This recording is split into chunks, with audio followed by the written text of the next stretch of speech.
These are going to be the two examples from the back side of the first page of notes. So it's still all a part of chapter 1a, lesson 1, but these are the final two examples that go along with that. So in these problems, we have our variables, and then we have values that have been given for the variables. So to start, we have to plug the numbers in for the variables. So everywhere that I see an A, I'm going to replace it with a -3, and everywhere that I see a 4, I'm going to replace it, everywhere that I see a B, I'm going to replace it with a +4. So first things first, let's rewrite our problem. This is going to become 4, and then instead of A squared, it's going to be -3 squared plus, and then in parentheses, 2 times 4. I actually have to do that part first before I square it. Then I'm going to go back and I'm going to add my square root over top of all of that. But the square root does not extend over the -7 and then another -3 in there for that A. So first things first, grouping. A square root is considered a grouping. So before I can take the square root, I have to do all of the math, all of the operations underneath here to get it down to a single numerical value. So looking at that, I have a grouping within the grouping. I have parentheses here with an operation in it. So the first thing that I would have to do is multiply the 2 times 4. So 2 times 4 is 8.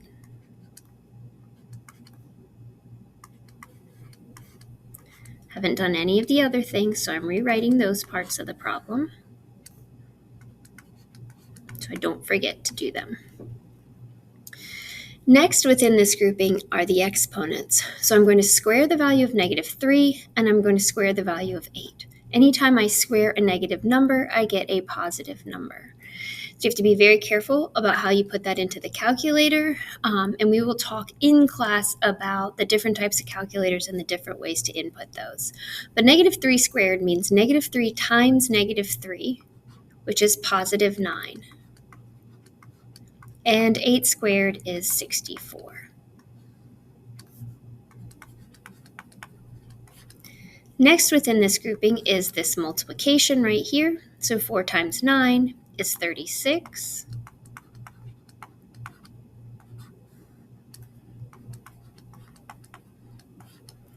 And then 36 plus 64 is 100. So there are quite a few steps just to get down to a single value underneath that square root. So now the next step in the order of operations are exponents, but also any square roots or cubed roots. So now we can take the square root of 100, and I kind of ran out of room, so we're going to continue over here. The square root of 100 is 10.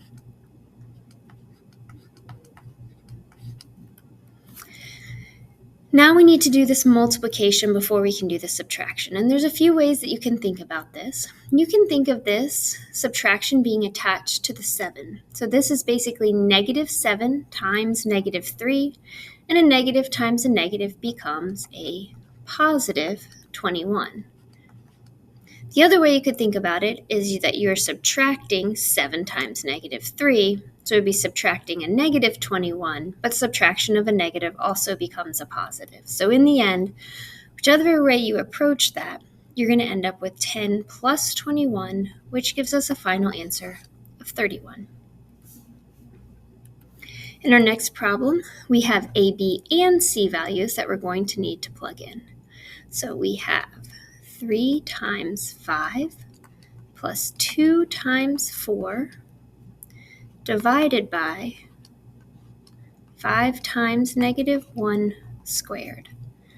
And we're going to see when we get here how important, just like we saw here, how important order of operations are. So within our groupings, we've got a grouping here we need to simplify and a grouping there. And within this one, I'm going to have to do all of the multiplication first. So I'm going to multiply both of those. I'm going to multiply this over here. So 3 sets of multiplication. So 3 times 5 is 15. 2 times 4 is 8. 5 times -1 is -5. And then we're going to square that. I still need to finish simplifying within this grouping. So 15 plus 8 is 23. And now this grouping is gone. I don't need the parentheses anymore. And now I can move on to addressing this exponent here in this part of the problem.